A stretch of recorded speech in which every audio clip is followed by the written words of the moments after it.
En esta oportunidad vamos a abordar lo que es el programa arquitectónico de una instalación deportiva.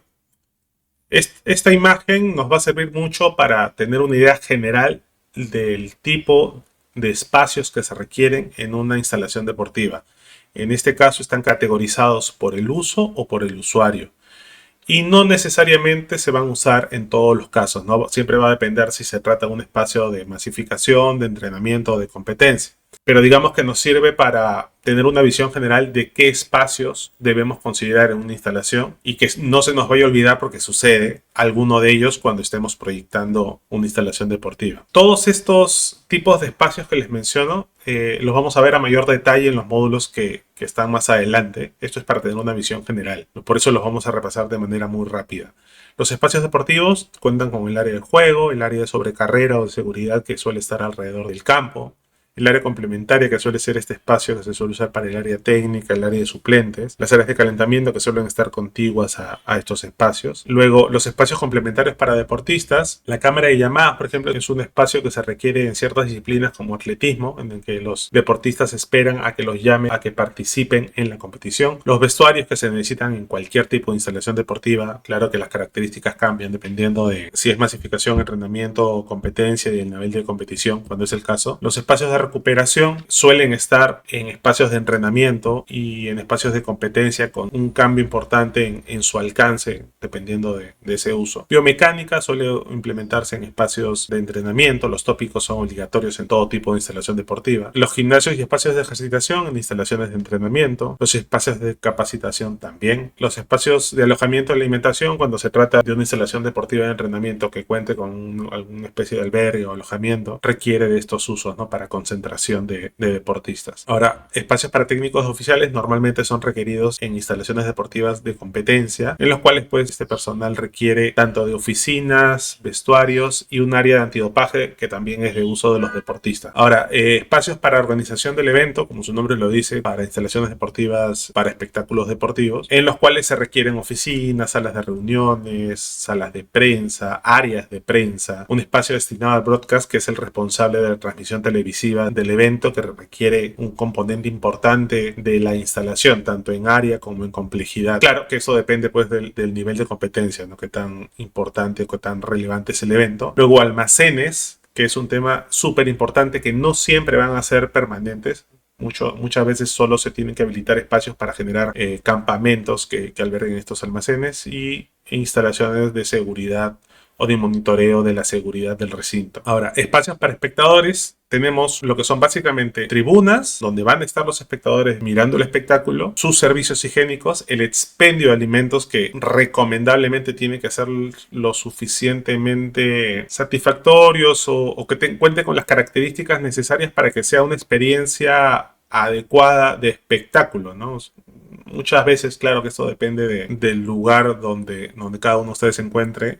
Estamos acostumbrados a que esto sea muy limitado o muy improvisado. Esto es porque, por ejemplo, en Perú el expendio de alimentos es un tema súper incipiente, ¿no? Donde posiblemente encontramos pequeños kioscos, carretillas improvisadas o espacios, rincones improvisados de los estadios para este tipo de servicios, ¿no? Y a diferencia de esto, cuando por ejemplo vamos a un mall y encontramos una experiencia de cine, una experiencia de teatro, una experiencia de show, vemos que estos servicios son bastante más completos y a eso se debería apuntar, ¿no? Porque hace la experiencia mejor y además de eso suele ser más redituable en el uso de la instalación. Y bueno, y los tópicos, que es un tema obligatorio por norma y una necesidad real, ¿no? de un lugar de atención de emergencias para todos los espectadores. Ahora, todos estos servicios y espacios que he descrito deben considerarse tanto para un público general como para un público especial, ¿no? Que suele ser la zona VIP, que está compuesta por autoridades, personajes, la familia deportiva, digamos, que acompaña a los deportistas y suelen tener un lugar o una ubicación privilegiada dentro de los recintos.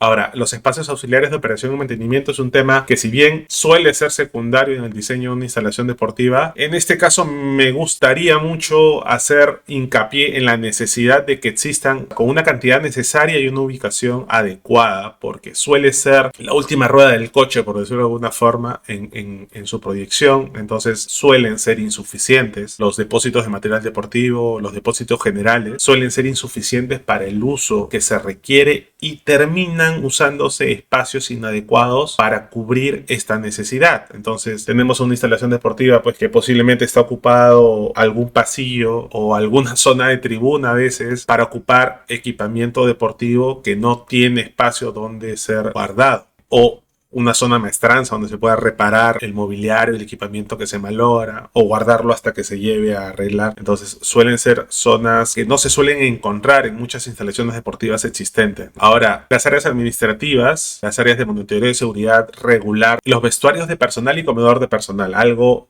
básico y que siempre se suele olvidar.